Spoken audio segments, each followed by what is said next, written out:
This is a 1970s-ish, I guess, Eveready front headlamp for a bike. It came on the Cloud Butler, but unfortunately someone down the line left the batteries inside. It would normally run on a couple of D batteries. I don't know if you can see that. It would normally run on a couple of D batteries, but they were left in, and they kind of leaked and corroded all the inside. One of the terminals that runs down the front here has completely gone, completely destroyed, and the other one that's down the bottom, that's rusted away as well. So whereas I could still get I can still get the D batteries that they'd run on, but it's not going to work. The terminals are gone, so I could just throw this light away. What I've seen done on the old tinterwebs though is people have got little LED torches like such, and they've butchered the lens, worked out a power pack and put this LED torch inside an old light. But I wanted to do it a different way. I wanted to see if... Did I go quiet then? I don't know. I wanted to see if I could do it with this battery pack with a couple of wires on. Get an LED bulb that is the same as the old bulb, same power I think, same size at least, so it will still fit in. But I wanted to try and remake the terminals using an aluminium can. I don't know if it's going to work. It's just a trial and error kind of thing. I'm not an electrician or anything, so I don't know much about circuits or how resistance and all that works. But we're going to try. I'm going to try and remake the terminals for that out of the can, so that when I slide it back together, the bulb can sit in there. The terminal slide down, touches, and I can still use the switch on top, hopefully, and then just link up this battery pack to these terminals somehow. So yeah, it's going to be a bit of trial and error, but I thought I'd just like make this video as I go along, and you know, maybe it'll be of use to someone that wants to use an aluminium can to fix a light. And the reason I chose aluminium was because I believe it is third on the sort of scale of conductivity of metals. Up top you've got pure silver, then you've got brass. I'm pretty sure aluminium comes in third, and then it goes through a bunch of other metals. So ideally I could get my hands on some brass plating, but this was to hand, it was in the bin, I just pulled it out. So yeah, we'll try it, see how it works. This is gonna be fun. Where did my bulb go? Oh. So these are the bulbs side by side. We've got the original bulb here, which has corroded terminals, and it still works if I'd clean it up. We've got the LED bulb here, which should run... I chose it so it was a 3 volts, which is 2 AA batteries. So that's the basics of my knowledge. 2 1.5s equals 3. Should light up that, shouldn't it? I don't know. So yeah, basically the same size. So this bulb can go... Focus, please. This bulb can go straight in here. So we should be able to unclip that. drop that in there. And clip that back in. Okay. Bulb fits in nicely. So we're going to take this out. So we've got that coil gun now. The switch here. So we've got this. Whoa, it's not in focus. Not in focus. Okay. So we've got the switch on top. We've got off at the moment and on. I'm going to have to clean that up because that's pretty stiff. There we go. And that just operates there. So as it's off at the moment, there's no connection. So when you switch it on, it just pushes it down and completes the circuit. Nice and simple.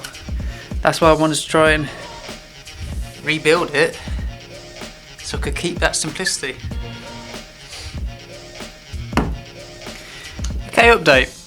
I've cut the can up. Just used some scissors and a Stanley knife really. Made some strips to replace the old terminals. That looks quite good. However, hope this will show. I've got the battery pack with a couple of batteries in. Put the negative on the battery. There we go. See the light works there. Yeah, that works.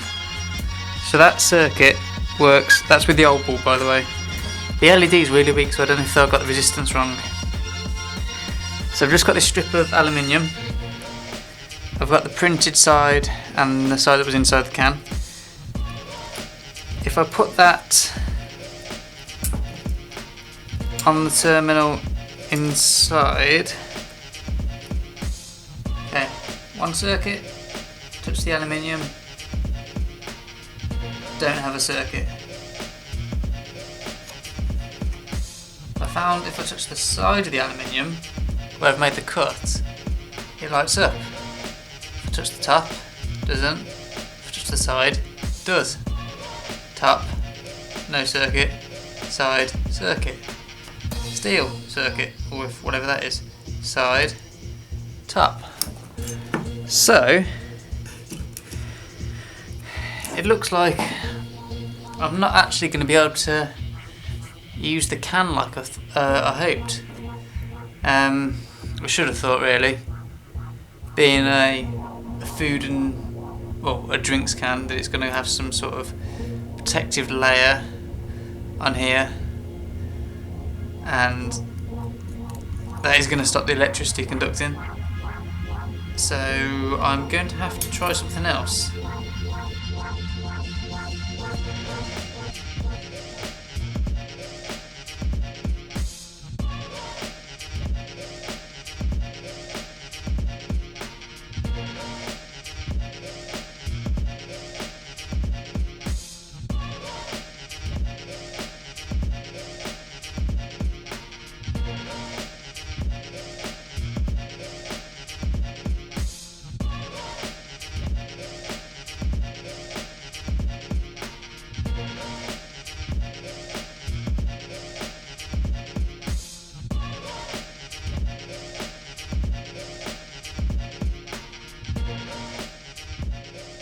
Now camera, are you actually going to record this time? Okay guys, left off last night, not knowing why this LED bulb doesn't power up properly with 2 AA batteries despite being a 3-volt bulb. I have to look into that. Left off discovering that obviously this can is protected on the outside and inside, so it doesn't conduct electricity unless it's sanded down. Then it makes it weaker and it's hard to work with. So the kind of upgrade to LED and the repair of the light kind of failed there. However, I went in the garage and dug out some of this, or even this aluminium sheeting. I dug out a rivet gun and some connections, and now let's see. Boop. It works. The light works.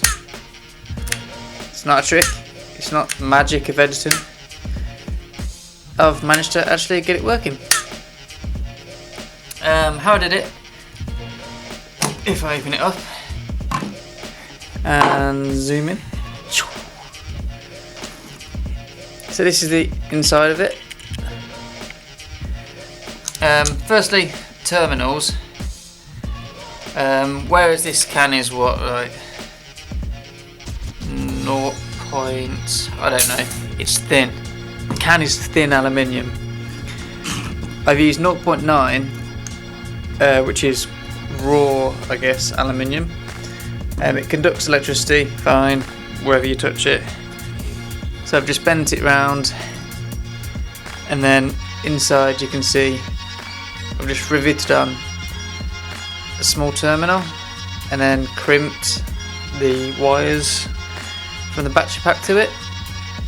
I've done the same with that one and packed it out a bit because it needed to be level with the front. And that's simply it. I've just bent some aluminium, riveted some terminals on, and it works. And it still works with the original switch on top of here, because I'm still connecting to that terminal there, which is parental, and so it's still the original bulb.